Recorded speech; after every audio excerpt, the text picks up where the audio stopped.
One of the common concerns and source of anxiety students experience when they begin building relationships is how to approach individuals and engage in a conversation with a complete stranger, especially with an industry professional at a conference, information session, or networking event. First, it is important to understand that no one will ever turn you away if you walk up to them with a warm smile and introduce yourself. For example, "Hi, I'm Anupreet. It's nice to meet you."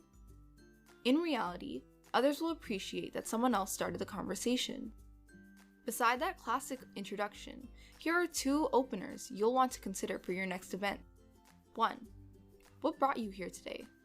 This is a great open-ended question to understand someone's motivation behind coming to an event. 2. How are you enjoying the event? What's one thing you learned today that's resonating with you? Getting people to share their experiences is a wonderful opportunity to make someone feel heard. Starting a conversation sometimes begins with either a sincere compliment, open-ended question, or a comment that invites stories. The next time you're attending a class, try introducing yourself to the student next to you. Start small and gradually work towards being able to do the same thing at any kind of event. For more information or further tips and tricks, visit us at the Career and Co-op Center. Feel free to attend one of our many workshops or even make a one-to-one appointment with our consultants.